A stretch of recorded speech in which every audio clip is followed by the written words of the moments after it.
מזמור לדוד, אדוני ראוי לא אחסר, בנאות אשר ביצני,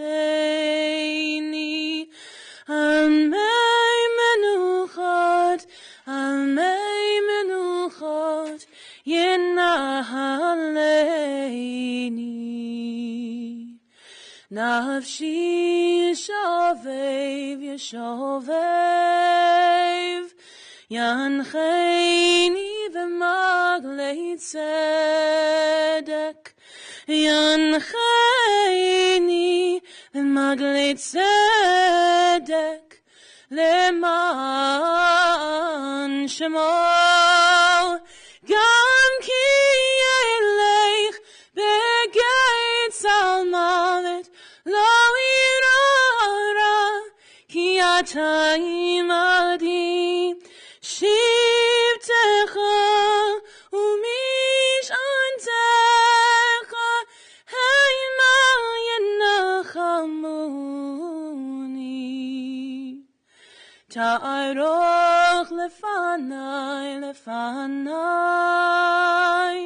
שולחן נגד צוררי, דשנת ושמן ראשי כוסי רוויה. אך טוב וחסד ירדפוני כל ימי חיי, ושבתי בבית אדוני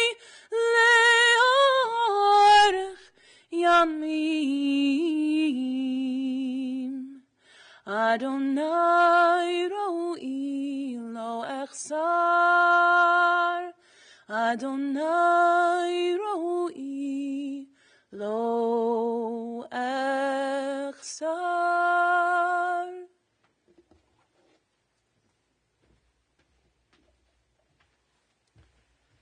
A Psalm of David. The Lord is my shepherd, I shall not want.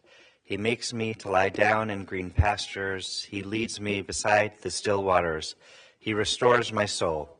He guides me in straight paths for his name's sake.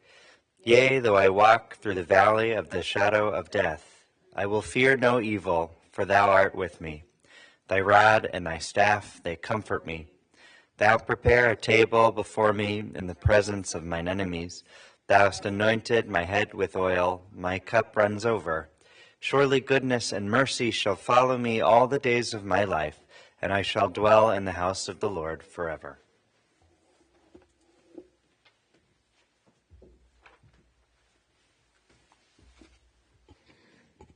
We gather here today to share words of praise, of love, of honor, and gratitude for which Alice exemplified, as we recall with great affection a truly special person who will be deeply missed, Alice Roth, a beloved wife, a beloved mother, a beloved grandmother, a beloved great-grandmother, a beloved aunt and friend. Alice was one of a kind, with that smile where you knew there was more behind it, more love, maybe a little more direction and guidance, a little more advice. There was so much more that she shared with each of us. Today we send our deepest condolences to Alice's family, to her 3 children and their partners, to Mark and Yehudit, Gedalia and Aviva, to Julie and Justice, to the apples of her eye, the ones that made her grandma, her grandchildren, Chaim and Rebecca, Shira, Alyssa, Noam and Devorah, Galit, Ayelet. Is that right? I want to make sure these are right. Ilan, Raphael, and Noah, and to the diamonds in her crown that made her Gigi, her great-grandchildren, Yonatan, Nadav, and Talia. To her husband, Stephen, and his children, to Sherry, Melissa, Wendy, Alec, and Alicia, and to the grandchildren, Monica, Thayer, and Julie, Natalia and Katerina, and the greats Logan and Leah, and to Alice's brother Michael, and to all of us, her extended family, all the friends that she took into her home and her circle whom she considered family as well. Alice now joins her beloved husband Jonathan of blessed memory, and her parents Grandma Marge and Henry, and all those who have gone before. I have to note that I don't think I used proper English at that moment. I ended the last sentence with the word before, which can be a preposition, a conjunction, or an adverb. Alice would have told me which it was and corrected me in her lovingly stern way, quite endearing, but making her point clear. Ever a teacher, she started her career as an English teacher. She not only had the best grammar, but she wasn't afraid to use it, to call you on it, to correct you. She was a perfectionist in everything she did and wanted to be your best, or is it better, for she was most certainly the best. I do want to note that today is a joyous day on our Jewish calendar, Tu B'Shvat, the New Year for the trees, when in the freezing bitter cold here in Cleveland, with our trees bare and seemingly lifeless, we look to Israel, where the first spring buds appear today, reminding us of the cycle of life. And since it is a holiday, there will be a few modifications to our service as we celebrate and honor Alice's memory and her legacy, the seeds that she planted and the fruits of her labor, this family and all that she touched, all that she cared for, nurtured throughout this community.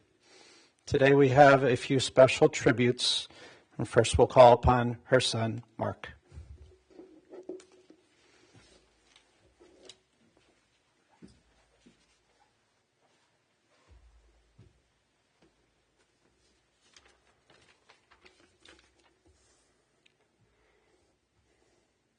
I want to thank everyone who is here today or watching via the live stream. Saying thank you was very important to Mom. Mom was blessed in so many ways over her lifetime. She cherished her family and friends and was proud of her professional achievements. For all the blessings in her life, she always took time to express her gratitude to God and say thank you.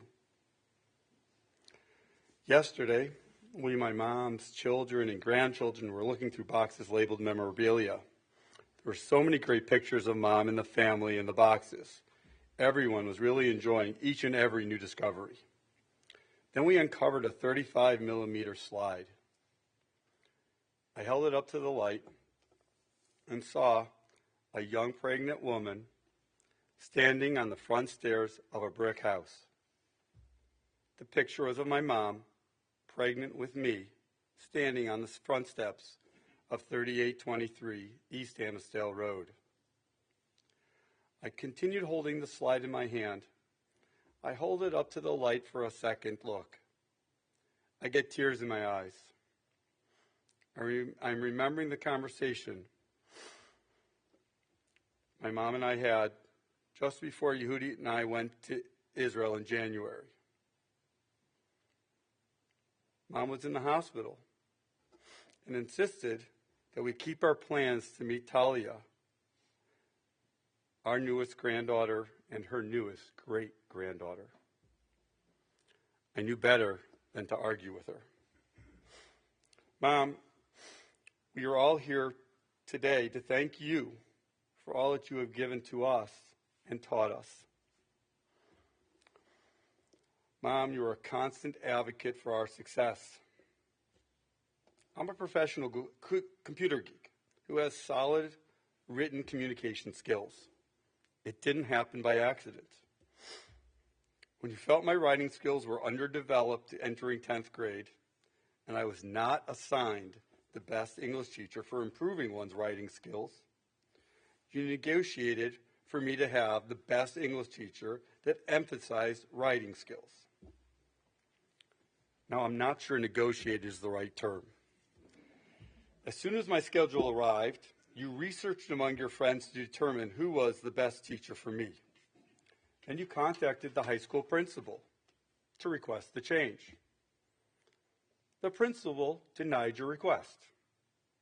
so you contacted the superintendent. You pleaded my case with the superintendent, and of course, my schedule was changed. It was a great move. I learned a lot from that teacher. Mom, thank you for teaching us to advocate for success and to do it with determination. Mom, you always make sure that everyone was comfortable in your home. You opened your home to all. I'm sure Julie, Lee, and Rabbi Rudin-Luria will share more on this topic. I need to thank you for making the house kosher for the family. To enjoy Shabbat, holidays, and Sunday night dinners. You let me go off to Israel to study at 18.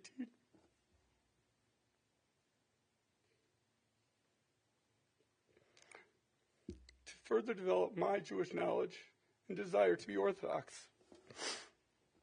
During a winter visit by the Newstadters, I confided in them that I was going to only eat kosher when I came home. I didn't know how I was going to work this out with you and Daddy, but that was my commitment to myself. Well, when you and Daddy and Grandma came to visit, I was all prepared for the difficult discussion. But of course, you and Daddy had already decided that you would convert the kitchen. Problem solved. Thank you. At Yeshiva University, my friends all loved eating your cookies that you would send me. My kids remember Tuesday night dinners at Grandma and Grandpa's house, where they were rotated for special one-on-one time. You made their favorite foods and gave them special grandparent attention. Mom, I'm thinking again about the picture in the slide. I'm no longer the baby in your womb. I stand here today counting my blessings, as you always asked us to do.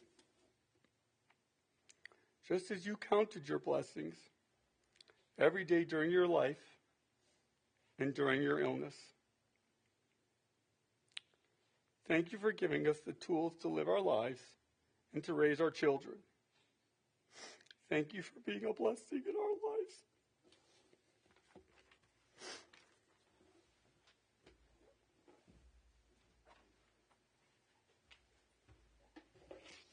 Our next tribute is from Cousin Lee.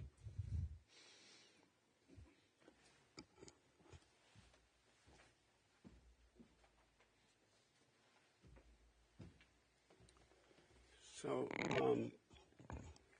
not long ago, Alice told Julie she did not want her funeral to go on more than 45 minutes. So there may be a timer or a hook, but I did write this in consideration of that. Alice was a very decent and special person who made everyone in her life feel special. With no doubt, she was a woman of valor, and I selected specific sections from Eshet Khalil, A Woman of Valor, that particularly captured my cousin. She rises also while it is yet night and gives food to her household. She stretches out her hand to the poor. Yea, she reaches forth her hands to the needy. Strength and dignity are her clothing, and she laughs at the time to come. She opens her mouth with wisdom, and the law of kindness is on her tongue. She looks well to the ways of her household, and eats not the bread of idleness. Her children rise up and call her blessed, her husband also, and he praises her. Grace is deceitful, and beauty is vain, but a woman that fears the Lord, she shall be praised. Give her of the fruit of her hands, and let her works praise her in the gates. What made Alice even more than what is described in this passage from Proverbs was her absolute authenticity. She was without airs, warm, giving, nurturing, sentimental, and vulnerable. Alice was cast in many roles in life. She was a daughter, granddaughter, sister, sister-in-law, aunt, wife, mother, mother-in-law, grandmother, great-grandmother, dear cousin, and friend to many. And she played all these roles to near perfection. Alice was an incredibly thoughtful, considerate, and giving person. Her kitchen was the metaphor of her desire to nourish, nurture, and enjoy whoever entered her life. Alice's compass in life was guided by what seemed to be instinctual better angels. She almost always chose to take the high road, and this path in turn wove a rich tapestry of relationships that she made look effortless and rewarded her with much love in return. Alice seemed like a fixture for many. Her personality seemed to keep her perpetually young, and we lost track of time and age. And this is why her death at the age of 84 still seems for many way too soon. Alice's interest in honoring family and in family and honoring family was first put on paper when she created the beautifully illustrated family tree in honor of Mark's bar mitzvah, followed by narratives of the individuals on the tree for Gary's bar mitzvah, and photos to illustrate these narratives for Julie's bat mitzvah. And in recent years, she worked with our cousin Betsy to create a weekly email messaging of milestone events within the extended family. Alice was a centerpiece, like a glue, for our remaining extended family. We all relied on her being there and connecting us, which is part of what makes her loss seem so threatening. We will have to pick up the slack and honor her by maintaining the connection she worked so hard to uphold. One of the last calls Alice made to me not that long ago was about her concern for a family member, and she asked me to be available to support them. The stories I have chosen to share about Alice are emblematic of the person Alice was. I am sure the rest of the family have countless other similar stories. Julie, Gedalia, and Mark know me as Alice's and their cousin, but what they don't know is that Alice and their father, Jonathan, were like second parents to me, especially because my mother's health was declining by the time I became a young teen, and my father's work had him on the road most weeks. Alice was 15 when I was born, and during my first 15 years, I had only a vague idea of who she was among my many, many cousins, all of them older, and some quite older. But when I turned 15, my parents moved to a one-floor home due to my mother's health, and although they chose a home no more than a mile from where we had lived so I could remain at Heights High, it seemed to me as if we were moving to the edge of the earth. I didn't know the new home was a stone's throw from where Alice and Jonathan had settled on East Annisdale to raise their family. And over the course of the next 10 years, while I was in high school or visiting during college, their home became an oasis and anchor for me.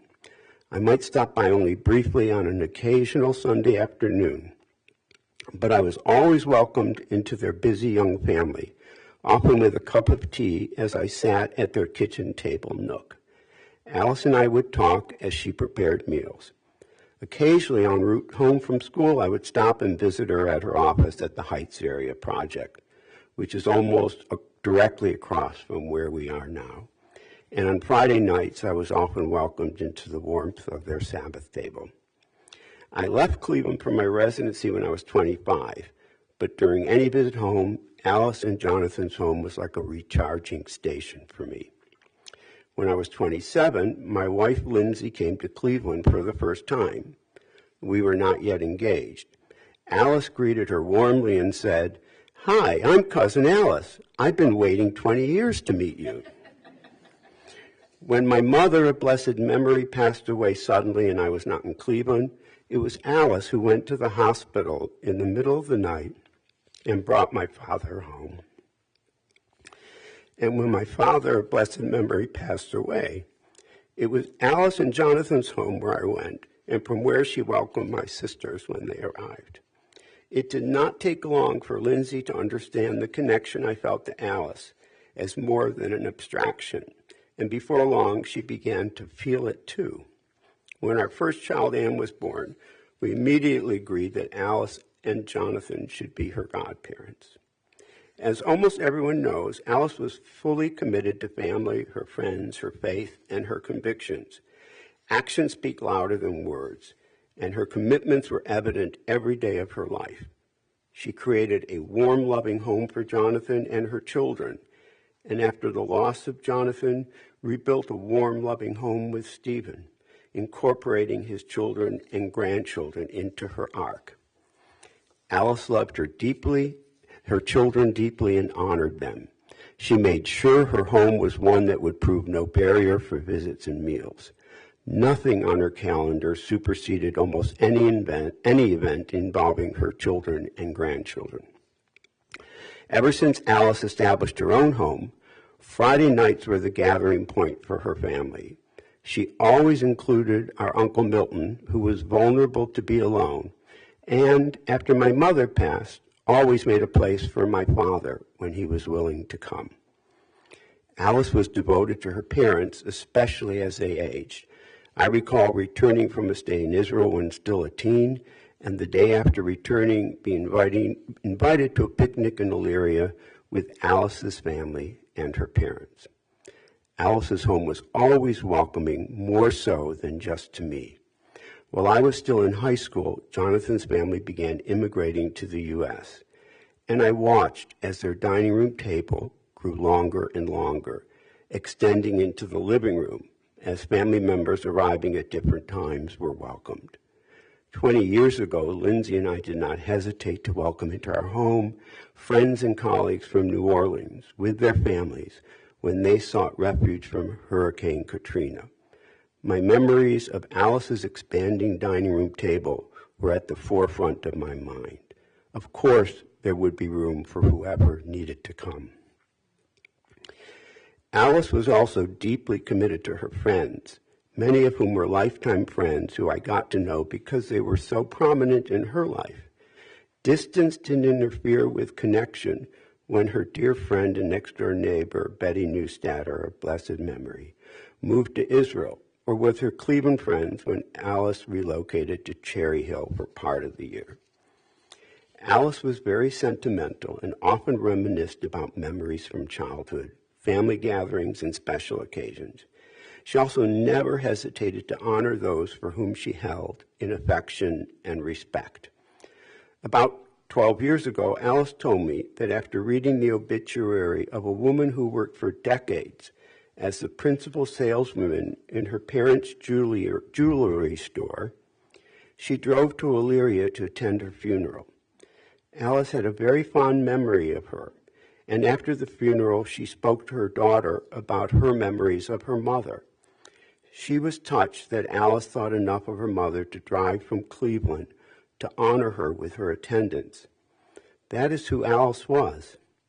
That Alice's parents hired this woman, who was African American in the 1960s, and perhaps even before then, as the main saleswoman in their jewelry store in a small town in Ohio, says everything about their characters and their influence on Alice and Michael. Alice was deeply committed to her faith and to her beliefs in the rights and humanity of others. She remained active in B'nai Yeshurun when in Cleveland and practiced her faith outside the synagogue, not only in her home, but in her community and in her daily life. She was active in elections that mattered to her, whether they focused on workers' rights or more global contests, impacting the rights of others, or opportunities for those less fortunate to rise. The recent years of political turbulence were very upsetting to Alice, and she was deeply troubled about how those less fortunate were being treated in today's world.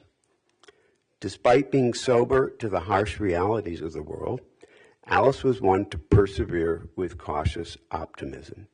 She also had a wonderful sense of humor. She had a keen ability to see the absurdity and humor in life and could easily laugh at herself when she found herself in the midst of it. When Alice was working for the Heights Area Project, which advocated for constructive and stable integration, she attempted to meet with local clergy to elicit their support. Alice called the office of Rabbi Dan Silver at Tifereth, Israel, the synagogue where her parents had worshiped for most of their lives, though not where Alice and Jonathan worshiped, and discovered that Rabbi Dan's secretary fiercely guarded his schedule. When she asked Alice, "Does Rabbi Dan know you?" Thinking quickly on her feet, Alice replied, "Why, yes, I've met him at a number of funerals." Losing Alice leaves us with great sorrow and a deep hole in all our hearts. We will miss her terribly. But over time, we can heal that hole by embracing who Alice was and honoring her, not only with our memories, but with our actions. Every time we treat others with respect, we remember and honor her. Every time we attune to others in need and defend the less fortunate, we remember and honor her. Every time we stand up for what we believe and put our values into actions, we remember and honor her. Anytime we open our homes to others with warmth and generosity, we remember and honor her. Anytime we find humor in our day-to-day lives and predicaments, we remember and honor her. Anytime we nurture another, we remember and honor her. Anytime we make the effort to check in on a family member, we remember and honor her. Anytime we enjoy, support, or comfort a friend, we remember and honor her. And through such actions, the hole we now feel can begin to heal, little by little. We can find meaning and strength through such actions while honoring Alice in her memory. May her memory be a blessing to all of us. Amen.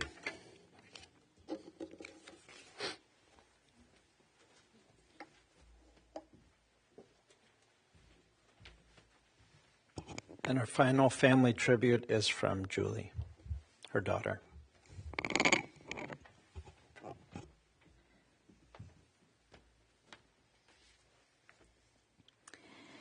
My mom gave me very clear instructions for her funeral while we were together in the hospital. As Lee said, she asked me to tell the rabbi no funeral should last for more than 45 minutes. And she also said you might need the big chapel at Berkowitz-Kumin. I'm not sure, but better safe than sorry. And she said, I want you to sing Zippity-Doo-Dah, which was my mom's favorite song, really her life's theme song. So as difficult as it is to sing this particular song on the day of my mother's funeral, I'm going to sing it along with anyone who's willing to join in. Because more than anything else, my mom wants us to remember that God blessed her with more than she ever imagined, and her life was filled with so many wonderful days. Zippity-doo-dah, zippity-yay, my, oh my, what a wonderful day. Plenty of sunshine headed my way. Zippity-doo-dah, zippity-yay, Mr. Bluebird's on my shoulder. It's the truth, it's actual, everything is satisfactual. Zippity-doo-dah, zippity-yay, wonderful feeling, wonderful day. During those 3 weeks in the hospital, whenever a new doctor came in to check on my mom and they asked how she was feeling, she would say, I'm feeling grateful. I've lived to be 84, and I have 3 wonderful children, 9 grandchildren, and 3 great-grandchildren. I've been blessed to have 2 loving marriages. And then the doctor would say, can you tell me about your symptoms? And when she said goodbye to her oncologist, She thanked him for the 2 extra years he gave her. Dr. Warshall, she said, you kept your promise.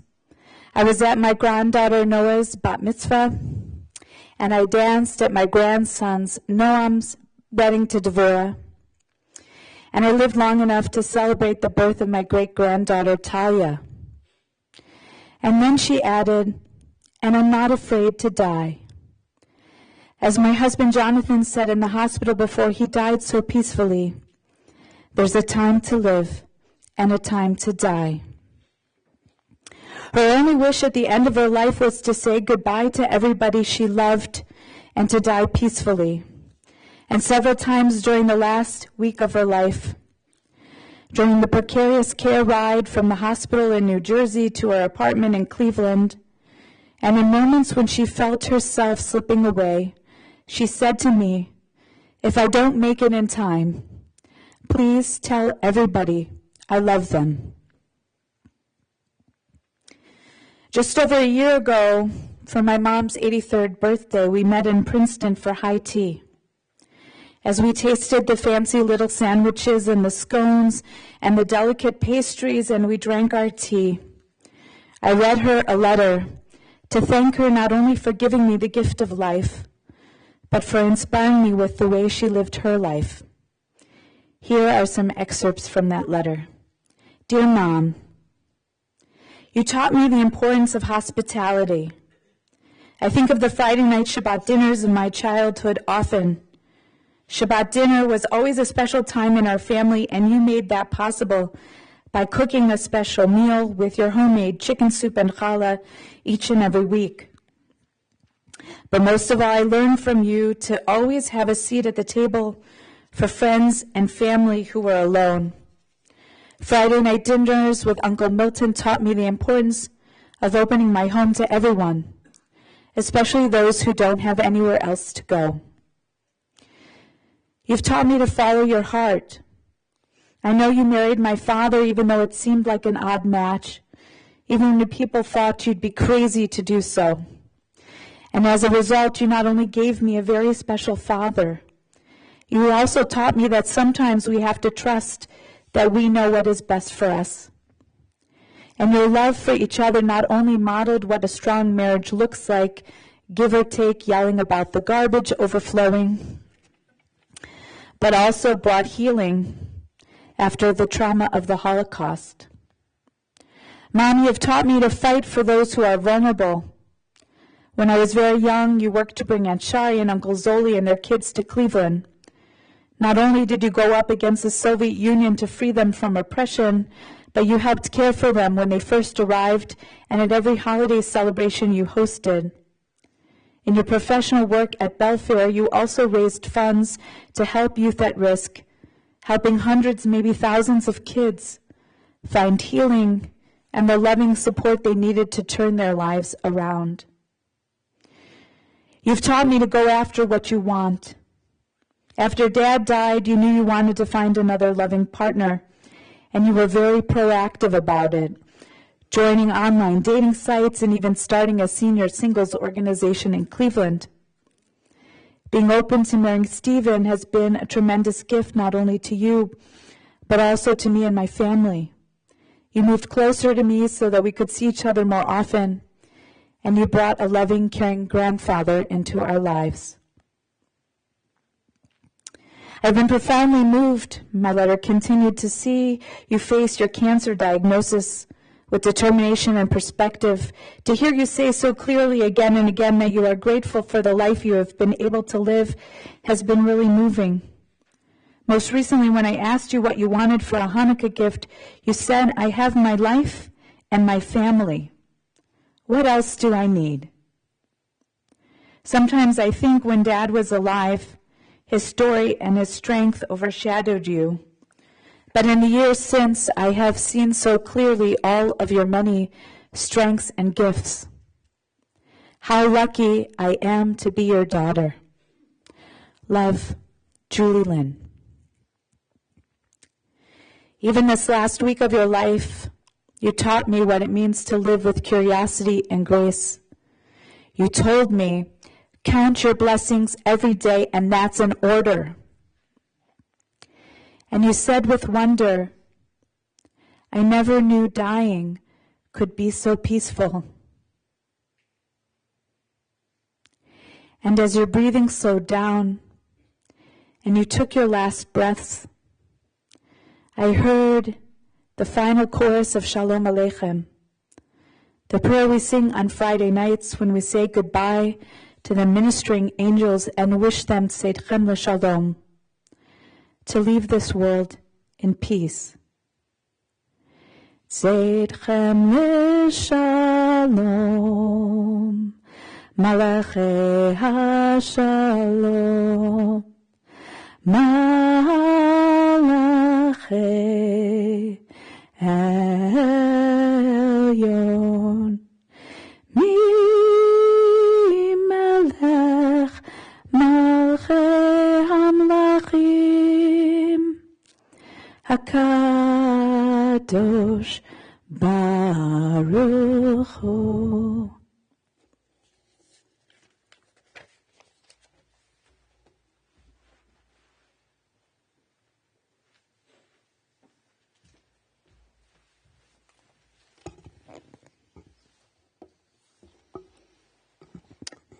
This week in our Parsha, we read the Ten Commandments. Chaved et avicha ve'et imecha, honor your father and your mother. We heard that just now, and not just the words, but the way that each of the three of you live. You honor your father and your mother, and that's a dedication. I don't know how much time you gave me, though. I also want to note, I'm blessed to know Alice for 25 years, to be part of her circle and her family. And Julie and I are friends and colleagues, and grateful for you and your brothers and Stephen and the whole family to give me the honor to officiate today for a very special woman. Small but mighty, Alice was a woman who could will things to happen, or at least orchestrate them. She worked hard. She put in 110%. She fought for you, your biggest advocate, and those that she served through her work, for her neighbors and her family, a woman who made it happen. If she wanted something done, knew it had to be done, she invested her all into it, and she did it. And then maybe after the fact, she'd ask you her famous line, on a scale of 1 to 10, how did I do? She was short in stature, but had the biggest heart. Positive, upbeat, lovable and loving, always happy, but also a realist. She was practical. She could be tenacious and tough when needed, funny, always making you laugh, generous and sincere. Born in Cleveland here, raised in Elyria, as you heard from Cousin Lee, coming from a large and close family with those 18 first cousins. Alice graduated as valedictorian from her high school, and she was incredibly smart. She met Jonathan, her loving husband of nearly 45 years, here in Cleveland at a singles dance at Fairmount Temple. But there was a problem. As you know, he was quite older than Alice. Fairmount Temple that night hosted 2 different singles group and dances, one for young singles and one for older singles. And when Alice entered Fairmount Temple, she turned right, whichever way right was, but she turned right, and she went into the older singles group when she was younger, and we know sort of the rest of the story. The story goes that Jonathan had love at first sight for Alice, but for Alice it was a bit of a work in progress. As you heard, different backgrounds, American, college-educated, younger, Jonathan, an immigrant from Munkach, Holocaust survivor with his broken English. But still, there was something about Jonathan, Alice told me when we prepared for his funeral. And Jonathan hung around. Soon after they met, Alice chaperoned a school trip to England, and Jonathan wrote her letters with his broken English. She always expected perfect grammar, but she not only accepted but loved these letters. There was just something about him that brought them together forever. The guy who had a car which could not drive in reverse, only forward. She was so nervous when Jonathan drove to meet her parents. How would he park that car? Would they see that his car doesn't go backwards? But for Alice and Jonathan, there was no need for reverse, no need to look back. Alice had told me that some people told her that she was marrying beneath herself, but she told me that when she married Jonathan, she married above herself. He was sincere and genuine and committed to taking care of the family, and they shared a wonderful life and marriage together. The best mother, she was the family manager, protective, advocate, a mother who never wanted to burden you through adulthood, lovingly stern, as you told me, always teaching you lessons from your youngest days and until the end, as you heard from Mark and Julie, teaching you to stand up for yourselves, always accommodating. And she was not an animal lover. And last night we heard the story from Gedalia, that she didn't really like animals in her home, but somehow it was always filled with animals that the kids brought home. Gedalia won a class lottery in elementary school. The class had done some experiments on a rat. And Gedalia won that lottery and brought a lab rat home, white with beady red eyes. She accommodated, as always Alice did, all your needs and wants, and somehow the rat, who I believe was named Trixie, is that right? Trixie became part of the family. Hachnasat orchim, as we said. The best grandmother, she would sing to you, share her life lessons with you, prepare you for dating at a young age, like that time that she took Noam out to lunch and you ordered shawarma. She looked at you and said, never order that food on a date. A romantic at heart, by the way. Always sharing relationship advice. She say, if you enjoy spending time together, you have similar interests, that's all you need to make it. A grandma who loved to bake and cook with you, and you'd help her in the kitchen. She kept up with you online, your simchas, b'nai mitzvah, weddings, and new babies. And it was for you that she kept fighting to live on and keep going, because you were her life, her love. She lived for you. As you heard, Alice was a doer and proactive, and that's how she met you, Stephen.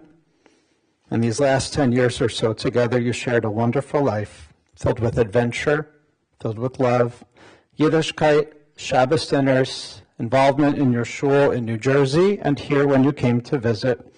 And you took care of each other, always with respect and consideration. Sharing your stories together, sharing your interests together, music and theater, traveling to Florida and the mountains and California, Canada, and Israel, and of course back and forth, New Jersey and Cleveland. You were each other's confidant and support. Alice's Cleveland friends became your friends, and Alice fed you as only she could. And you told me that this weekend you had her last meatballs and cabbage made with love that was remaining in the freezer for you.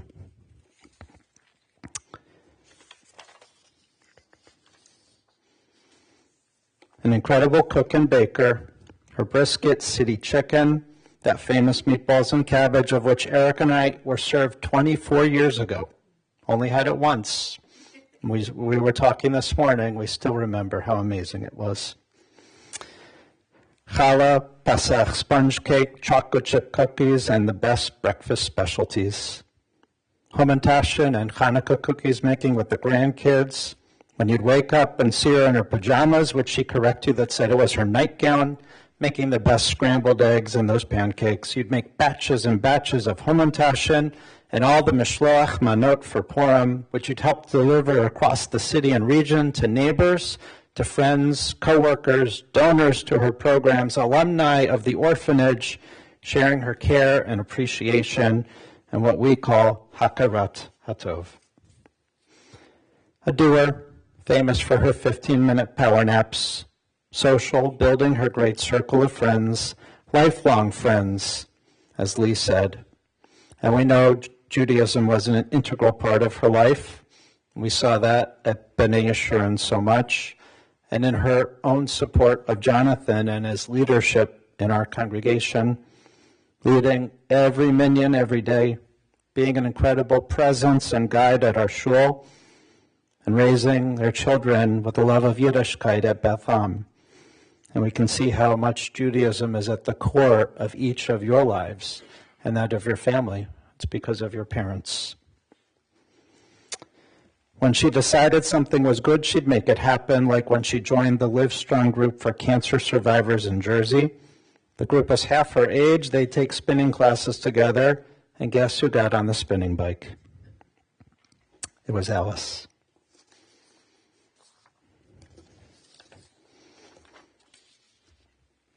When she would help someone, and she often did, put herself out, stand up for someone, welcome them into the house and feed them, as you said, and quickly become family, she'd remark and say this: I just earned another room in the house in Olam Haba, in the world to come.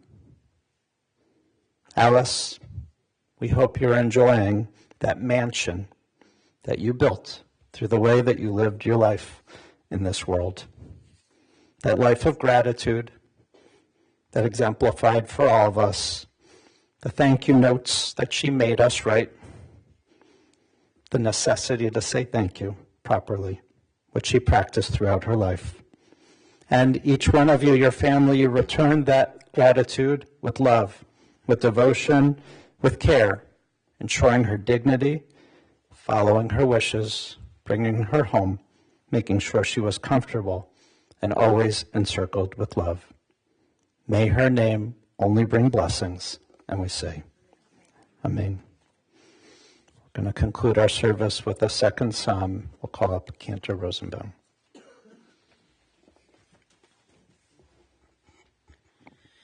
Shir l'malot esayinai el harim me'ayin yavo Ezri me'im Adonai osei shamayim va'aretz alitein lamot raglecha al yandum shomrecha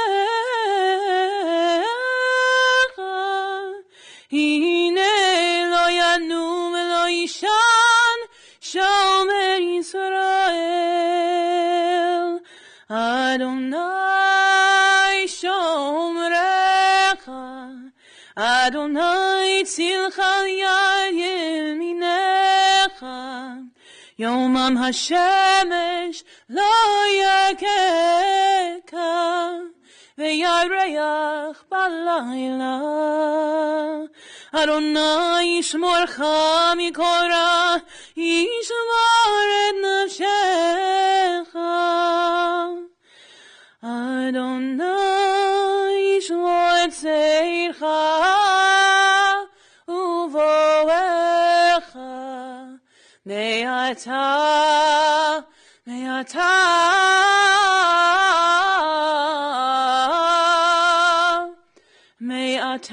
ve'ad olam.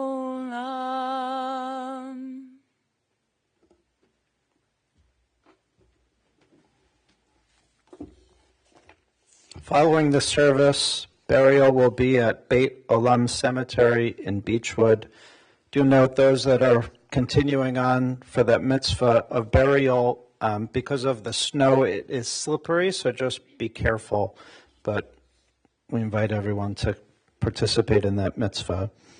Shiva will be held beginning tonight at the home of Mark and Yehudit, 24378 Maidstone Lane in Beechwood. The Shiva will be tonight from 8 to 10, and then Tuesday through Thursday from 8 a.m. to noon, 2 to 6 in the afternoon, and 8 to 10 in the evening. Friday before Shabbos from 8 in the morning till 2, and then Saturday evening, Motzei Shabbat, from 8 to 10. There will be minyans. There will be an Orthodox minyan held Shachris at 6:45, Tuesday through Friday, and then Sunday morning at 8 a.m. to complete the Shiva. Mincha and Maariv will be at 5:30. There'll also be an egalitarian minyan on Tuesday and Wednesday night at 7:15. And as well, Julie and her family will be coming to B'nai Yeshua in our minyan, which her father led for so many years, and that is at 7:15 if you want to be with the family. And just to note, Gedalia and his family and Julie and her family will be returning to their homes in Silver Spring and Montclair, respectively, on Thursday. Those that would like to donate in Alice's memory can do so to the Jonathan Roth Torah Fund at B'nai Yeshurun, Cooper M.D. Anderson Cancer Center, Belfair JCB, or charity of choice. And if you'd like to help feed the family in that mitzvah, you can contact Janet Jaffe. May her name be for blessing. Amen.